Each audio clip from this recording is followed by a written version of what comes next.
How good would the Jaguars offense be this upcoming NFL season in 2021? We got to talk about it. Growing up as a kid, yeah. All a nigga wanna have was a Burberry scarf and $3 in my pocket. Instead I got beat with a switch, but I don't give a fuck, but it's on my body. Scars all up on me, but I run around from everybody. Life lesson learned, I better learn from this bitch, nobody. She pushed me around, she didn't give no motherfucks about it. She broke my heart 3 times, but I ain't getting... What is up, everybody? It is JT Sports. I'm back to you guys with another video. In this video, I'm going to be talking about how good would the Jacksonville Jaguars offense be in 2021, this upcoming NFL season. Now, before I get into it, make sure that you guys like the video and subscribe to the channel because, listen, I upload some of the best offseason content that you will find on YouTube. I go in-depth for all 32 NFL teams. I break down rosters, position battles, breakout players. I also talk a little bit of college football from time to time as well. So if you are a diehard football fan and you love football and you're passionate about football just as much as I am, this is the right channel for you because we talk football on this channel 24/7. And if you're not subscribed to the channel, you're going to be missing out on some really good content over the next couple of months. So make sure that you guys subscribe to the channel and hit that bell icon so you get notified every time I upload a new video. So I think that the Jacksonville Jaguars offense is being severely overlooked going into this year. Now, the national media is basically saying that the Jacksonville Jaguars offense isn't really all that great and that Trevor Lawrence may not have a great rookie season because of it.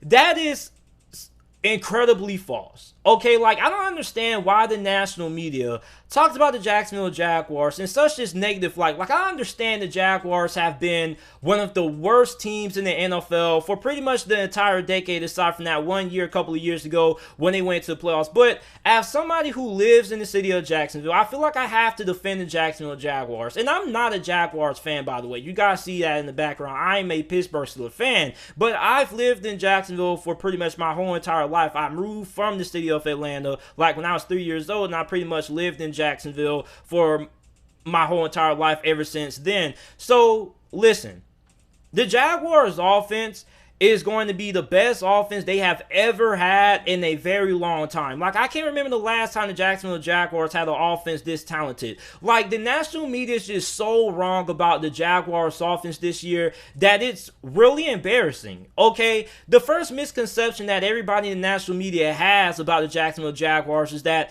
they have one of the worst offensive lines in the NFL. That is false. Now, if you are a Jaguars fan, you would know that the Jaguars' offensive line is really good. The reason why Jacksonville's offensive line was not good last year was because a lot of the starters on Jacksonville's offensive line were injured, okay? You look at Andrew Norwell, who plays left guard for Jacksonville. He had some injury problems last year. He missed a couple of games. Center Brandon Linder, who happens to be one of the better centers in the NFL last year, missed 7 games in 2020, okay? So when Jacksonville's offensive line is fully healthy, this is a top 12 offensive line. Okay, you look at left tackle Cam Robinson, he's one of the better left tackles in the NFL. Now, he's not one of the best tackles in the NFL, but he's one of the best left tackles in the NFL. He's playing on a franchise tag this year. So then you draft, okay, rookie offensive tackle Walker Little, who came into the draft as a left tackle, but he's probably going to play both left tackle and right tackle, according to reports when it came to what he talked about in his interview with the Jacksonville Jaguars. They discussed him potentially playing both offensive tackle spots. So then you look at left guard Andrew Norwell. Like I said, when he's on the field, he's a really good offensive guard. Then you look at Brandon Linder. Like I said, he's one of the better centers in the NFL when he's healthy. Then you look at right guard AJ Cann. He's coming off his best career season last year in 2020. Then you look at right tackle Jajuan Taylor. That is probably the weakest spot of the offensive line for Jacksonville. Not left tackle, not left guard, not center, not right guard. It's right tackle, which is why I believe Jacksonville drafted Walker Little, because I feel like they're going to have a competition between Jajuan Taylor and Walker Little to see who's going to end up being the starting right tackle for the Jaguars come the start of the 2021 regular season. Now, Jajuan Taylor was drafted a couple of years ago out of the University of Florida in the 2nd round,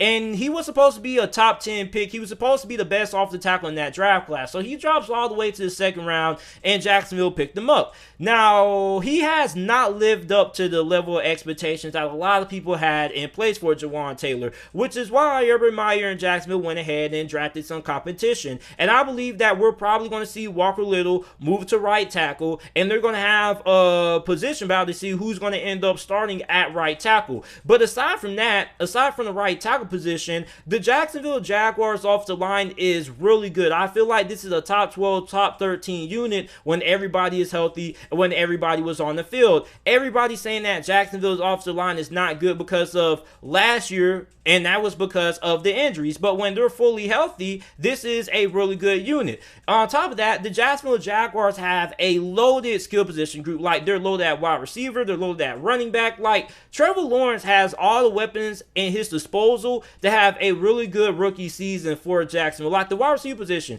you got DJ Chark, who also missed a couple of games last year. He was a Pro Bowler the previous season in 2019. Last year in 2020, he had 53 receptions for 706 receiving yards and 5 touchdowns. You also have Marvin Jones, who they picked up in free agency last year for Detroit. He had 76 receptions, 978 receiving yards, and 9 touchdowns. Laviska Shenault was one of the best rookies in the NFL last year. He's going to have a pretty big season for Jacksonville, depending on where they use him. I don't know if they're going to use him in the slot, but he's kind of like a gadget guy. You can use him in the slot. You also can line him up at running back. Like, you can just line Laviska Shenault at any position on the offense side of the football. You also got Philip Dorsett, who's pretty much going to be more of a deep threat. And you got rookie Jalen Camp out of Georgia Tech, who they got in the later rounds of the NFL draft, who I really like a lot. So the wide receiver position for Jacksonville is really good, okay? Then you look at the halfback position. As we all know, they took Travis Etienne in the first round. Everybody knows that I hated that selection, but you do have one of the better backfields in the NFL with the addition of Travis Etienne. I think Travis Etienne was brought in to be the third down back.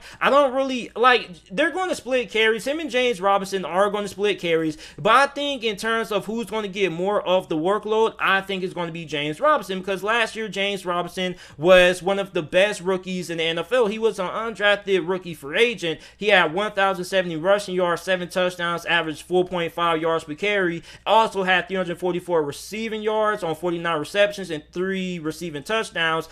James Robinson should have been a Pro Bowler last year. Then you also got Carlos Hyde, who has some familiarity because he's played for Coach Urban Meyer during his time at Ohio State. So Jacksonville's running back group is really loaded. Now, like I mentioned earlier, I think James Robinson is probably going to get a workload of the carries, and I think Travis Etienne is going to be more of the third down back because he's probably a better option to have out there on third down because how good he is when it comes to catching the ball out the backfield. You also can line him out wide, and also on top of that, he's really explosive. And you want a guy who's super explosive who could break off a home run or be a home run threat on the field on third down. But overall, I still think James Robinson is the better overall halfback, which is why I think he's probably going to get more carries this season than Travis Etienne. On top of that, you have offensive coordinator Darrell Bevell. Darrell Bevell has a really good track record. When he was offensive coordinator for Seattle, they had a really good offense. As a matter of fact, Urban Meyer hit up Russell Wilson, and Russell Wilson actually put in a good word for Darrell Bevell.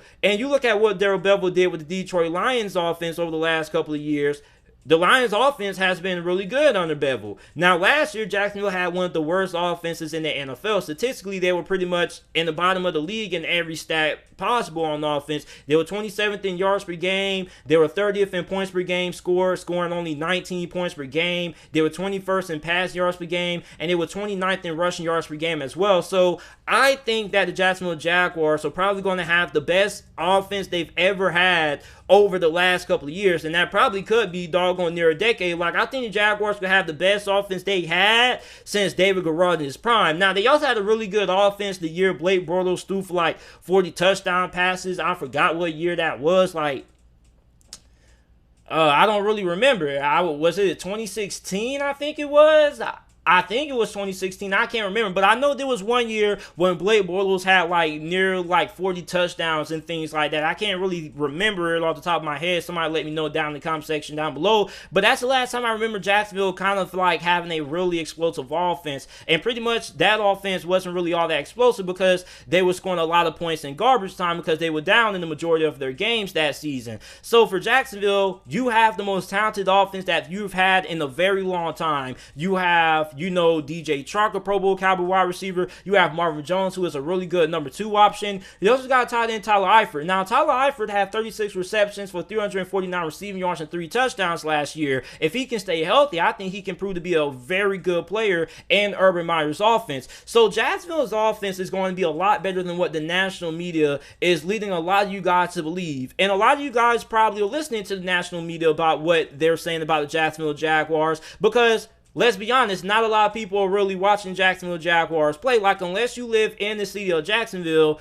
you aren't really paying all that much attention to Jacksonville, because they haven't really been good for the entire decade, aside from that one Cinderella season when they went to the playoffs. So the Jacksonville Jaguars offense, I think, is probably going to be around 13th or 12th in the NFL this year. I think Trevor Lawrence should have a really good rookie season. And I think overall, the Jacksonville Jaguars offense is going to be really good heading into 2021. Like, aside from right tackle, this is a really good offensive line. Like, this offensive line isn't one of the best in the NFL, but it's definitely like a top 12, top 13 unit, because I'm pretty sure you can't get no better at left tackle than Cam Robinson. Like, Cam Robinson is one of the better left tackles in the NFL.